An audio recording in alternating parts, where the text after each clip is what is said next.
Hello all, welcome to Thought Provoker channel 30 book series. In this video, I am going to present the summary of the book To Kill a Mockingbird written by Harper Lee. It was published in the year 1960 when the civil rights movement was gaining momentum in United States of America. This book helps the readers to understand the racism and racial injustice happened between migrated Africans and the whites in America. Even though the book is published 6 decades ago, it is still relevant today. By reading this book, one will learn that any kind of discrimination should not be there in any society or country on the basis of gender, caste, religion, region, and race. People should be educated on these issues continuously and especially right from their childhood.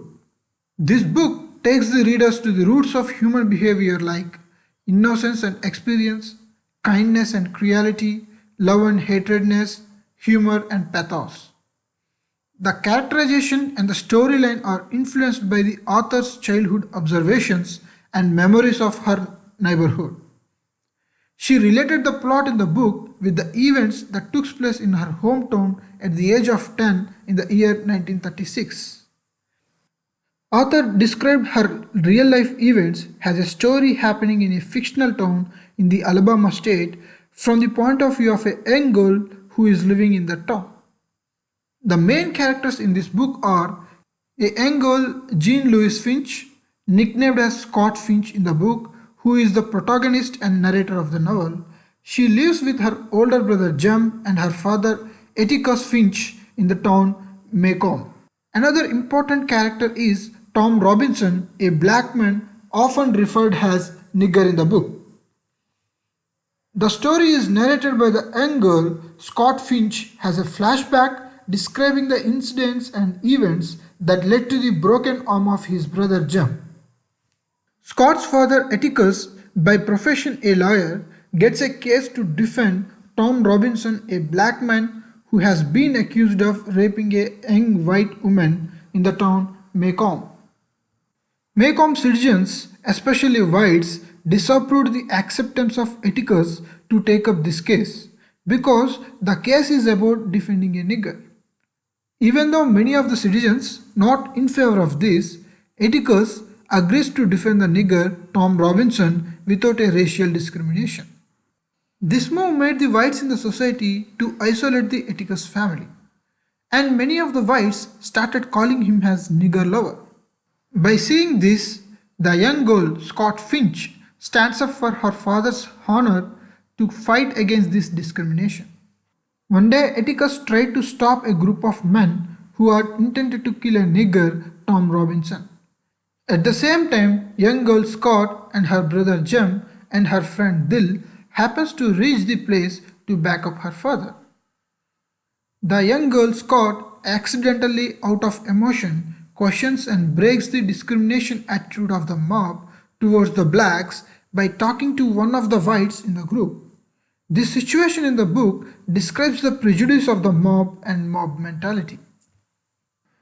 Later on, the lawyer Atticus found that the nigger Tom Robinson was innocent and establishes that the accuser, white woman and her father, are lying. Further, the lawyer found out that the white woman only made sexual advancements towards the black man Tom Robinson willingly, and then she was caught by her father while she was kissing him. As per then society code, white woman kissing a black man is a punishable offense. Therefore, white woman seeks to save herself from the disrespect of the society by accusing black men raping her. Even though it was proved that the black man was innocent, the white jury convicts him on the basis of prejudice that blacks are bad by nature. By looking at this judgment, young girl's brother Jem would lose the faith in the justice. On the other hand, lawyer Atticus is hopeful that he can get the verdict overturned in the higher court. Finally, the story ends as the black man Tom Robinson is shot and killed while trying to escape from the prison. To sum up, this book teaches us the wonderful lessons about tolerance, justice, racism, prejudice, and courage, and that all of us should hear and learn. In addition, the book exposes the loss of innocence and the elements of classical tragedy in human beings like sufferings and defeats in the life, and gives courage how to be strong in those situations. That is the reason this book is recommended for all age groups. The book is cited as a factor in the success of civil rights movement happened in 1960s in America. It was published at the right moment to help the people in the South states of America, even the entire nation, to fight with the racial tensions and the accelerating the civil rights movement.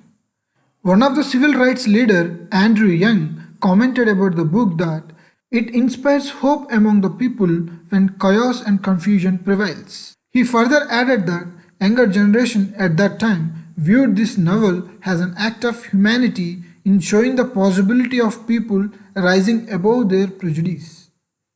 Let's look at some of the facts about this book.